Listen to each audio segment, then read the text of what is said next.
நீதிமன்றம் கேட்டது ஒரே கேள்விதான். 5 கான்ஸ்டபிளுக்கு எதிராக இந்த வழக்கு இப்போ புனையப்பட்டு அவர்கள் அரெஸ்ட் பண்ணியிருக்காங்க. 5 கான்ஸ்டபிளால் உயரதிகாரிகளின் உத்தரவின்றி செயல்பட முடியுமா அப்படிங்கிறத அந்த கோர்ட்டோட கேள்வி. அதாவது யார் அந்த சார் அப்படிங்கிற கேள்வி திரும்ப எழுந்திருக்கு இந்த கேஸில். யாரோ ஒரு ஆள் சொல்லி தான் இந்த 5 கான்ஸ்டபிள் அந்த பையனை போட்டு அடிச்சிருக்காங்க. ஒரு 10 பவுன் நகை காணாமல் போனதில் 10 பவுன் காணாமல் போனதில் இப்போ ஏற்பட்ட பிரச்சனையை நீங்கள் உருவாக்குறது தவறு அப்படிங்கிறத நீதிமன்றம் சுட்டுக்காட்டியிருக்கு. நீதிமன்றத்தில் நாங்கள் காவல்துறைக்கு அதிகாரிகளுக்கு எதிராக நாங்கள் இந்த வழக்கை தொடுக்கிறோம் நீங்கள் நினைக்க வேண்டாம்.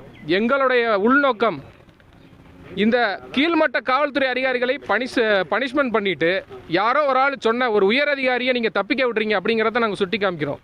இந்த வழக்கில் இந்த பையனை அடித்து கொலை பண்ண இந்த வழக்கில் சம்பந்தப்பட்ட அனைத்து அதிகாரிகளின் மீதும் உயர் அதிகாரிகள் உட்பட அனைவர் மீதும் உறுதியான நடவடிக்கை எடுக்க வேண்டும்ங்கிறத நாங்கள் மதியானம் 3 மணிக்கு வலியுறுத்துவோம். மீண்டும் 3 மணிக்கு விசாரணை நடக்கும்.